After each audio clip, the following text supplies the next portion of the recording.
warahmatullahi wabarakatuh. Perkenalkan, nama saya Pairul. Di sini saya akan menjelaskan tugas dari makul aplikasi motor listrik. Di sini saya mengambil judul motor DC dengan PowerPoint ya.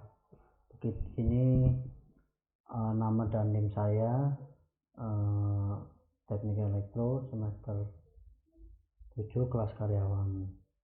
Dalam motor di listrik itu terbagi menjadi dua, ada listrik AC dan listrik DC.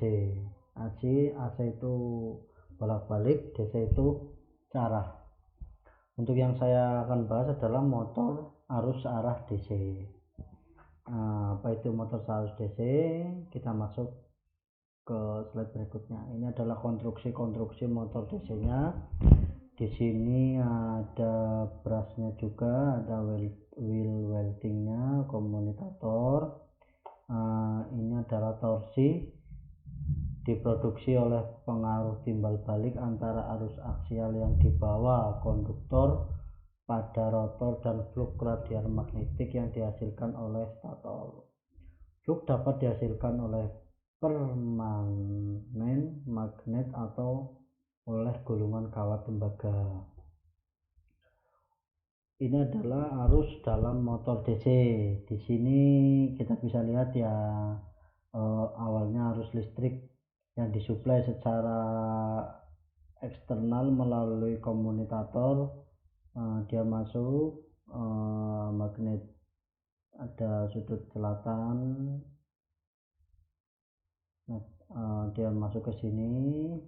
Ketika arus listrik mengalir melalui kumparan dalam medan magnet, gaya magnet menghasilkan torsi yang akan memutar motor. Komunikator membalikkan arah arus setiap tengah putaran untuk menjadi torsi memutar kumparan dalam arah yang sama. Ini adalah medan magnet dalam motor DC. Medan magnet dalam motor DC ini kita bisa lihat ada arah panahnya, arahnya ke bila arus listrik mengalir melalui kumparan dalam medan magnet, gaya magnet akan menghasilkan torsi yang akan memutar motor listrik. Slide berikutnya, ini adalah gaya dalam motor DC. Bila medan magnet mengalir melalui kumparan dalam medan magnet, gaya magnet menghasilkan torsi yang akan memutar motor listrik. Ini contoh gambarnya begitu. Ini adalah torsi dalam motor listrik. Ini adalah bila arus listrik mengalir melalui kumparan dalam medan magnet akan menghasilkan torsi yang akan memutar motor listrik. Ini adalah perubahan torsi dalam motor DC. Sini bisa kita lihat ya, karena lengan gaya menghasilkan torsi yang bervariasi secara sinusoidal terhadap sudut koil, motor DC menghasilkan torsi yang berubah-ubah.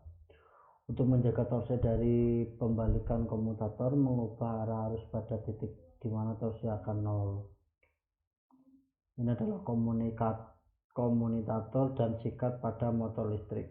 Komutator atau cincin belah split ring berfungsi untuk membalikan arah arus pada setengah siklus negatif dari arus bolak-balik. Kontak listrik pada rotating ring disebut sikat. Pada awalnya dalam motor digunakan sikat tembaga. Motor-motor modern biasanya menggunakan kontak karbon spring load. Ini gambarnya komutator dan ini sikatnya brush. Ini adalah pada sketsa gambar sebelah kiri sisi koil A terletak pada pole dan membawa arus positif, sebab hal itu berhubungan segmen sel komutator ini ya, positif ini, dan flux langsung dari kiri N ke kanan S, dan akan menghasilkan gerakan ke bawah. Tenaga gerakan ini akan tetap selama sisi koil berada pada pole N. Kembalinya sisi B mempunyai arus negatif. Nah, ini adalah gambar ketika arus listrik mengalir melalui kumparan dalam medan magnet. Gaya magnet menghasilkan torsi yang akan memutar motor. Ini adalah rangkaian ekuivalen motor DC digambarkan sebagai berikut, di mana R adalah resistan jangka, di mana P adalah jumlah kutub N, P adalah jumlah kutub P.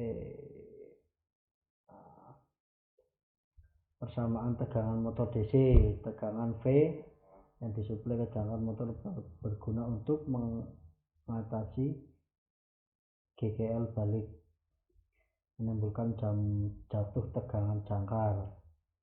Ini adalah motor DC sumber daya sendiri, self excited atau motor shunt.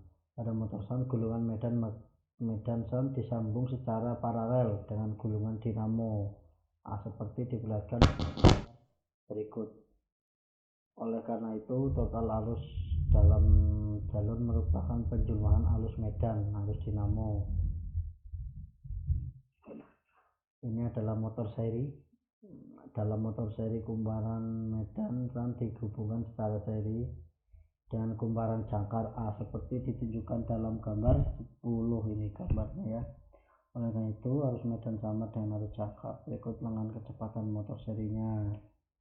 Motor DC komponen gabung. Motor DC merupakan gabungan motor seri dan shunt. Adalah motor komponen kumparan medan secara paralel dan seri kumparan jangkar A seperti ditunjukkan dalam gambar berikut. Ini adalah sekilas tadi saya menjelaskan tentang motor DC. Mungkin kalau ada pertanyaan bisa ditanyakan melalui link YouTube nanti di bawah ini ya. Sekian dari saya, Hairun Teknik Elektro. Assalamualaikum warahmatullahi wabarakatuh.